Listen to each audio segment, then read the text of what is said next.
એટલે સોક્રેટિસ કહેતા કે હું મસાલા તરીકે ભૂખનો ઉપયોગ કરું છું. એક સાધુ હતા ને એક ચેલો ભિક્ષા માંગી ગયા. હવે આપે તો શું વિદ્યાગેટા બાજરાના રોટલા કે જુવારના રોટલા ને એવું ભિક્ષામાં બીજું શું આપે. એટલે ક્યારેક નવો શિષ્ય બિચારો જે નાની ઉંમરનો એટલે એકવાર વેન કરી, ગુરુજી હા મુજે જલેબી ખાના હે, મુજે જલેબી ખાના હે. દશેરા આવતા છે બિચારા કોઈ આપી નહીં હોય. અને બાળક છે હજી નાનો છે, દીક્ષિત છે, હજી તો પગલા માંડે છે અને અનાથ હશે અને સાધુ એ બિચારો પાલ્યો છે કે રે તો ભજન કરે ને ભિક્ષા હારવાર બે જણાની માગશું એમાં શું. એટલે દયા ભાવથી તુલસીદાસજીને જેમ નરહરદાસજી એમ જ પાડ્યા હતા ને એમ ગરીબ દયાથી પાડ્યા હશે. બાળક છે. ગુરુ મુજે જલેબી ખાના. ચાલો ભિક્ષા માગવા જાય. ભિક્ષા માગ ગયા તો બાજરાના જુવારના ટુકડા મળે, બીજું તો શું મળે. લાવીને ઝાડ નીચે બેઠા.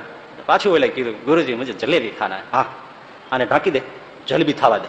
એટલે આને થઈ ગયું મારા ગુરુ પ્રતાપી છે, હવે હમણાં મંત્ર બોલશે અને આ બાજરાના રોટલા જુવારના રોટલા ટુકડા છે જલેબી થઈ જાય છે. એટલે બિચારો આમ લુગડા નીચે ઢાંકી દીધું, બેઠો.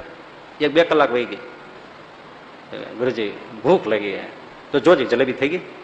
હું કહી તો હજી એના ટુકડા હતા બાજરાના જુવારના ને હજી નથી થઈ તો હજી ઢાંકી દે થઈ જશે. વળી 1 કલાક જેવું વહી ગયું ઓલા ને પછી તો ભૂખ નો ભડકા લાગે ને ભાઈ. ગુરુજી કડી ભૂખ લગી હે, મુજે ખાના હે. જલેબી ખાના? હા જલેબી ખાના. દેખ લે હોગી કે નહીં.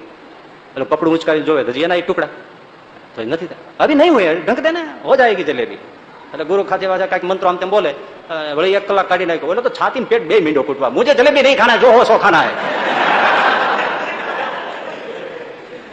ભૂખા મર જાઉંગા જલેબી જલેબી કરતે કરતે. ये 12 के ऊपर 2 बज गए गुरु. एक जलेबी नहीं हुई, जलेबी मुझे नहीं जलेबी खाना, जो ऐसा खाना है. अब बपोरे 2 વાગે તો શું બિચારો કરે. તો ગુરુ કે ખા. અને ખાવા માંડ્યો. એવો સ્વાદ થી પાણીને રોટલો ખાય ને કેવો સ્વાદ આવે. जलेबी से भी बढ़िया स्वाद आता है. हो गई ना जलेबी? हाँ हो गई. बस भूख में जलेबी होती है, जलेबी में जलेबी नहीं होती.